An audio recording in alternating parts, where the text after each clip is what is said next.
اعوذ باللہ من الشیطان الرجیم بسم اللہ الرحمن الرحیم اللہم صلی علی محمد وعلی محمد وعجل فرجهم المجمعین المعصومین بسم اللہ الرحمن الرحیم۔ میں آج پھر سے موجود ہوں موچی دروازہ میں، اور آج موچی دروازہ میں آنے کا یہ مقصد تھا کہ جو جناب ظافر جن ہیں ان کے مقام جو ہیں وہ کور کیے جائیں۔ ان کا پہلا مقام جہاں پہ ان کا کمرہ بھی بنا ہوا ہے، اور وہاں پر اس وقت جو یہاں کے بانیان ہیں ان میں سے ایک جو متولی تھے یہاں پر، ان سے ہم نے پوچھا کہ اس وقت سرکار کا پہرا ہے، تو انہوں نے کہا جی آپ کی جو دلی حاجت ہے آپ ان سے مانگیں، آپ کو ضرورت ہوگی۔ اس وقت جناب ظافر جن کا پہرا ان کے کمرے میں موجود ہے۔ سب سے پہلا مقام ہے یہ مبارک حویلی، جسے یائلی کی حویلی بھی کہا جاتا ہے۔ اس وقت ہم لوگ اس جگہ پر موجود ہیں، سامنے جناب ظافر کا جو کمرہ ہے وہ ہے، آئیے اس کی زیارت کیجیے۔ میں ایک دفعہ پہلے بھی کروا چکی ہوں لیکن وہ تفصیلی نہیں تھی، وہ ایک پورا موچی دروازہ میں جو ولاگ تھا موچی کا وہ تھا، لیکن آج میرا مین مقصد یہ تھا کہ میں جناب ظافر کو کور کروں۔ ایک تو یہ کہ مجھے بشارت بھی ہوئی تھی خواب میں، اور دوسری بات یہ کہ میری اپنے دل کی خواہش تھی کہ میں جناب ظافر کا جو ہے وہ ایک تفصیلی ولاگ بناؤں۔ ہم آپ کو جناب ظافر کے بارے میں بتائیں گے لیکن لاسٹ پہ۔ آئیے جناب ظافر کا جو کمرہ انہوں نے یہاں پہ بنایا ہوا ہے اس کی زیارت کیجیے، بسم اللہ۔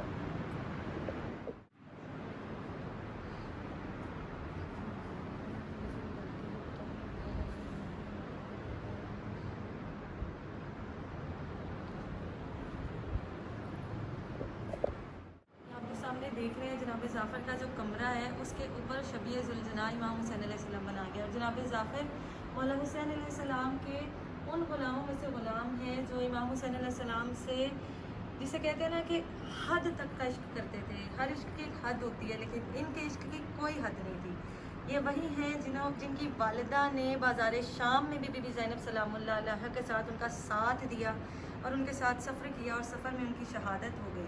وہ بشر کے روپ میں آئیں اور بی بی زینب سلام اللہ علیہ کا ساتھ دیا، اور بی بی زینب سلام اللہ علیہ پہ ڈھال بنی، اور ڈھال بننے کے بعد اتنے پتھر کھائے کہ جناب ظافر کی والدہ کی بھی شہادت جو ہے وہ سفر شام کے درمیان ہی ہو گئی۔ یہ آپ جو کمرہ دیکھ رہے ہیں جناب ظافر جن کا ہے، اپنے دل کی دعائیں مانگیں، مرادیں مانگیں۔ یہ وہ در ہے جو محمد والے محمد کے صدقے میں ہر چیز عطا کرتا ہے، اور بے شک امام حسین علیہ السلام کا واسطہ دے کر جناب ظافر سے جو مانگا جائے وہ عطا کرتا ہے۔ اس وقت ہم لوگ جناب ظافر جن کے دوسرے مقام پہ موجود ہے، جو کہ محلہ شیعہ میں حسینیہ کے بالکل آگے آئیں گے، تو آپ میرے پیچھے دیکھ رہے ہیں یہ بھی جناب ظافر کا یہاں پہ بھی پہرا ہے۔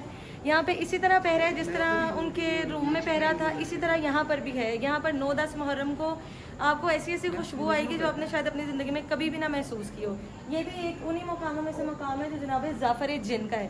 آگے حسینی ہال ہے، حسینی ہال سے بالکل سیدھا آپ آئیں گے تو آپ دیکھ لیں، یہاں پہ آپ نشانی رکھ لیں کہ سفید رنگ کی جالی اور 2 دھیے ہیں، آپ دیکھ سکتے ہیں جو جناب ظافر کے نام کے یہاں پہ جلتے ہیں۔ یہ بھی جناب ظافر جن کا جو ہے وہ پہرا ہے۔ آئیے بسم اللہ آپ کو تیسری جگہ دکھاتے ہیں۔ بسم اللہ، یہ تیسرا مقام ہے جناب ظافر کا، جو کشمیریہ مسجد کا یہ مینار آپ دیکھ رہے ہیں، یہاں پر بھی پہرا ہے جناب ظافر کا۔ یہاں پر دیے بھی ہیں جو جل رہے ہیں، موم بتیاں بھی جلائی جاتی ہیں، اور یہی وہ مقام ہے جو جناب ظافر نے مجھے میری خواب میں دکھایا تھا۔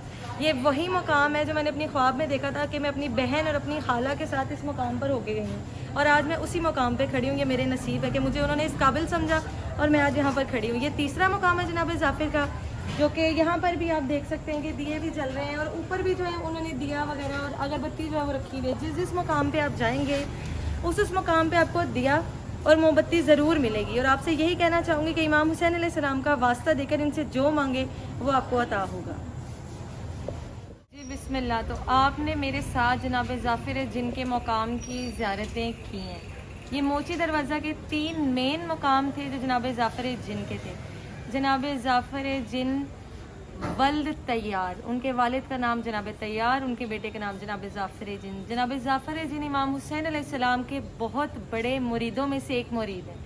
جناب ظافر جن کی تاج پوشی تھی 10 محرم والے دن۔ 2 روایتیں ہیں، ایک روایتوں میں جناب ظافر کی شادی آتی ہے اور ایک روایت میں جناب ظافر جن کی تاج پوشی آتی ہے، لیکن جو روایتیں میں نے زیادہ پڑھی ہیں وہ تاج پوشی والی ہیں، تو اسی لیے میں وہی آپ کو بتاؤں گی کہ جناب ظافر کی تاج پوشی تھی، وہ اپنے تخت پر اپنا تاج پہنے بیٹھے ہوئے تھے، اور جیسے آپ لگا لیں کہ ایک چیز اناؤنس ہونے والی تھی کہ اب جو اگلے سردار ہیں وہ جناب ظافر جن ہیں۔ جناب ظافر جن کے 2 غلام تھے جو کربلا کے راستے سے گزرے، اور انہوں نے کربلا کا منظر دیکھا اور آ کر بتایا کہ جناب ظافر وہاں پر امام حسین علیہ السلام کو تنہا شہید کیا جا رہا ہے۔ جیسے ہی جناب ظافر نے یہ بات سنی، اپنا تاج اتارا، پھینکا، اپنے تخت کو ٹھوکر ماری اور کربلا کی جانب روانہ ہوئے۔ جب کربلا کی جانب روانہ ہوئے، کربلا جناب ظافر پہنچے تو آگے جب انہوں نے دیکھا یہ کہ امام حسین ہر منا سنیر سننا کی آواز بلند کر رہے ہیں اور استغاثہ کر رہے ہیں کہ ہے کوئی مجھ حسین کی مدد کرنے والا، لیکن وہ استغاثہ صرف بشر کے لیے تھا، اور جو سامنے یزیدی فوج تھی ان کی ہدایت کے لیے تھا کہ کیا پتہ انہیں یہ آواز سننے کے بعد ہدایت آ جاتی، لیکن ان کے نصیب میں ہدایت نہیں، تبرہ ہی تھا جو آج تک ہو رہا ہے۔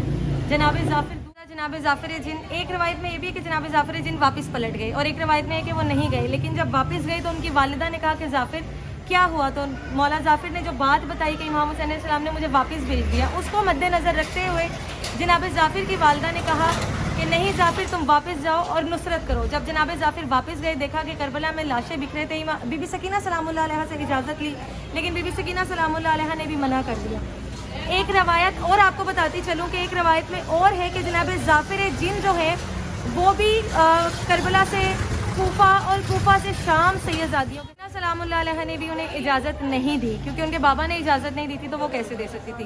پھر اسی کو مد نظر رکھتے ہوئے جناب ظافر کی جو والدہ ہے وہ بشر کا روپ لے کر سیدزادیوں کے ساتھ گئیں، اور وہ امام حسین علیہ السلام کی بہن بی بی زینب سلام اللہ علیہ کی ڈھال بنی رہی، اور وہ بی بی زینب سلام اللہ علیہ کے اوپر ڈھال بن کر تب تک رہی جب تک وہ زندہ رہی۔ انہیں پتھر برسائے گا اور اتنے پتھر مارے کہ پتھروں کی شدت سے جناب ظافر کی والدہ کی جو ہے وہ شہادت ہوئی۔ آج کربلا میں جناب ظافر کا وہ مقام موجود ہے۔